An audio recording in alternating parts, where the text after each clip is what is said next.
അസ്സലാമു അലൈക്കും. ലക്ഷദ്വീപുകാരനാണ്. ഇബൂസിന് ഭയങ്കര ആഗ്രഹം കേട്ടോ കടലൊന്ന് കുളിക്കാൻ വേണ്ടിയിട്ട്. കുറേ നാളെ എൻ്റെ അടുത്ത് പറയണു. നമുക്ക് തിരക്കായത് കാരണം വരാൻ പറ്റിയില്ല. അപ്പോൾ ഞാൻ ഇബൂസും പിന്നെ നമ്മുടെ കെട്ടിയോളം കൂടി നേരെ വന്ന് കടപ്പുറത്തേക്ക് വന്നപ്പോൾ ഉണ്ട് ഭയങ്കര ശാന്തത. ശാന്തമല്ല കേട്ടോ, ശാന്തത.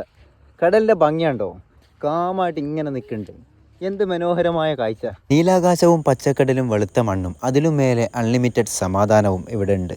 ഇബൂസേ ഇതന്നെ ഇതന്നെ ഇതന്നെ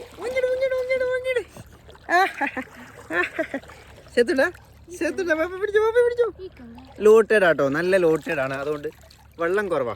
ഈ ഒരു ഹൈറ്റിന് വെള്ളം ഉണ്ട്. അതിൻ്റെ ഇടയ്ക്ക് നമ്മൾ കെട്ടിയ ഒരു ശംഖം കൂടി കിട്ടിയിട്ടോ. ശംഖാണോ എന്താ അതിൻ്റെ പേര്? ആ നമുക്കറിയില്ല. ഇബൂസേ സേത്തുണ്ടാ സേത്തുണ്ടാ എന്നി ഇങ്ങോക്കോ ഇങ്ങോക്കോ ശരിയാ ചിരിച്ചുവിടോ.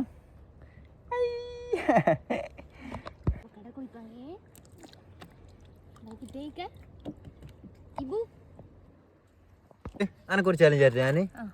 അവിടെ ഒരു വഞ്ചി കിടപ്പുണ്ടോ, കണ്ടാ? ആ വഞ്ചി ഉണ്ടോ? അതിലേക്ക് ഒന്ന് നീന്തി പോകാൻ പറ്റുമോ? നീന്തി പോയിട്ട് ഒന്ന് കുഴിമന്തി വാങ്ങിത്തരാം.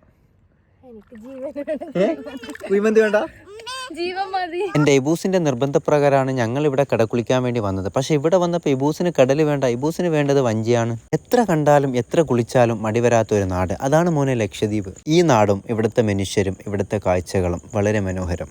ഒരുപാട് പേര് വരാൻ ആഗ്രഹിക്കുന്നതും എന്നാൽ പെട്ടെന്ന് എത്തിപ്പെടാൻ പറ്റാത്തതുമായ സ്ഥലമാണ് ലക്ഷദ്വീപ്. ലക്ഷദ്വീപിലേക്ക് വരാൻ ആഗ്രഹിക്കുന്നവർക്കായി ഞാൻ ഈ വീഡിയോ ഇവിടെ ഷെയർ ചെയ്യുന്നു. എൻ്റെ നമ്പറും ഡീറ്റെയിൽസും ഞാൻ താഴെ കൊടുക്കാം. നമ്മുടെ ഇന്നത്തെ പരിപാടി കഴിഞ്ഞു. കടലിൽ നിന്ന് കയറാൻ ഇബൂസ് സമ്മതിക്കണില്ല. വെള്ളത്തിൽ ഇറക്കിയാൽ പിന്നെ കയറൂല.